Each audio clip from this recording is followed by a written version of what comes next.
weird because, you know, I didn't really know anything else. Like my doctors, my pediatrician was black. You know, all my doctors are black. The mayor was black. The council people were mostly black. Most of my school teachers were black.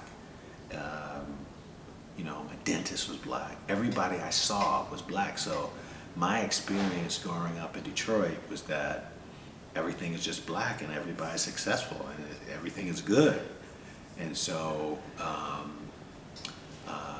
like, I really didn't know about anything that was negative about being black because everybody I knew was black. If I can be more global, though, than just to talk about Wayne State and Detroit, our history really begins in Africa. Our history being not just the black history in medicine, but the history of medicine as it's recorded begins in Africa. And it begins over 3,000 years ago. And yet that part of the history people tend to ignore. In that part of the history, we were doctors, we were pharmacists, we were dentists, we were public health workers. All of that is recorded history. And fast forward to colonial slavery, enslavement of Africans, we try to wipe that history out. And as we try, and I'm being gracious when I say we, as that history was wiped out, it portrayed the African as not being intelligent, as not being human. And if they're not human, then you don't need to be treated as humans. So we became treated as subhuman, and our history went away. Today, if one of our children in the city of Detroit says, I want to be a doctor, today, this is 2019, okay? By the time they finish middle school, the chances of going to jail are greater than them even going to college. Not even becoming a doctor, okay? Of going to jail. 1 out of 4 of our black young men are going to go to jail in some kind of way, some kind of form. Going to be in trouble with the legal system. And we can say that in the 8th grade, and that's okay. All kinds of alarms and bells should be going off, and they're not.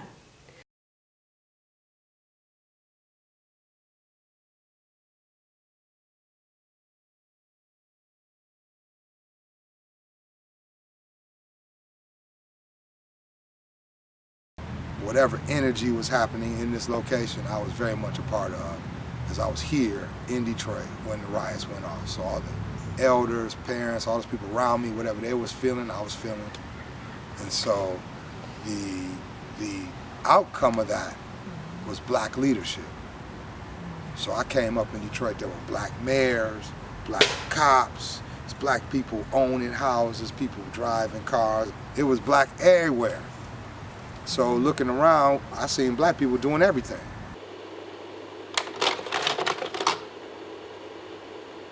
I did exactly what I thought I should do. And I had nothing that I felt limited me. And this was really my experience of growing up in Detroit. I felt like I grew up without really any limits. And I could do anything. And I saw everybody else doing things. And so fast forward to being in medical school, most of my classmates at Temple University in Philadelphia, most of them came from the East Coast. They either came from Pittsburgh or Philadelphia or New York.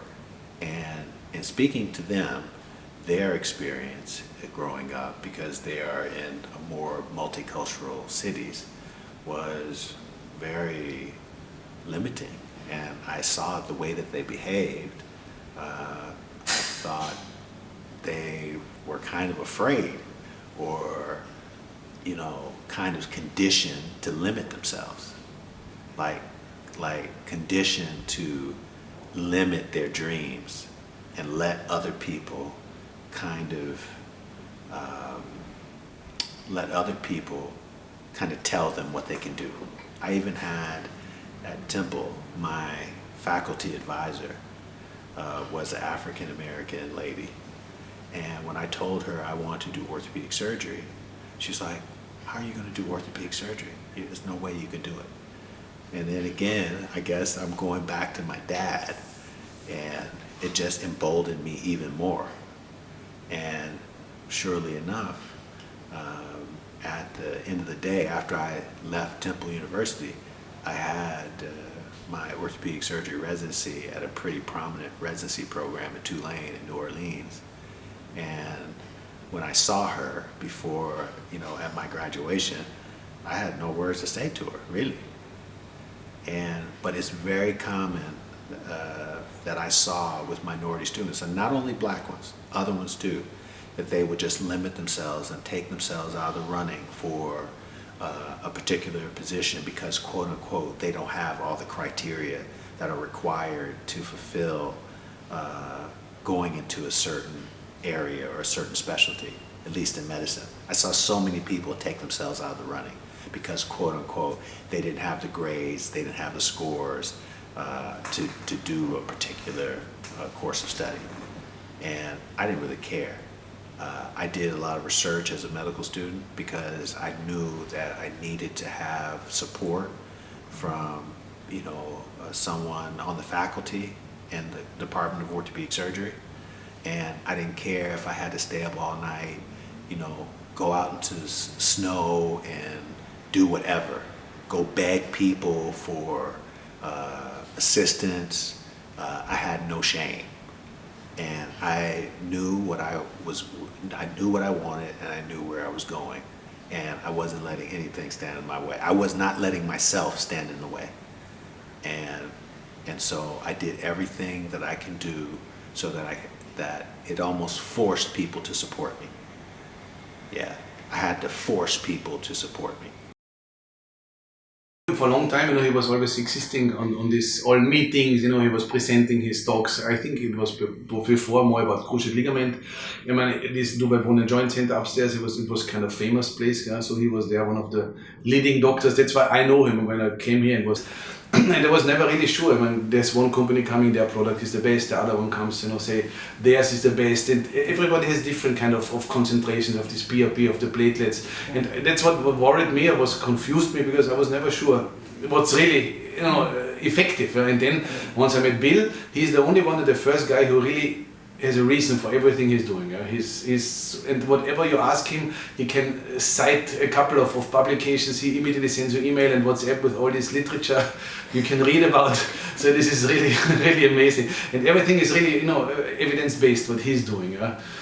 Only problem I have with him, whenever I'm really confident with some small technique, and I think I understand it now, they have a kind of a protocol for doing something, I ask him, how would you do it? And then he's always one step or two steps ahead. And already has the next ideas and tries the next things.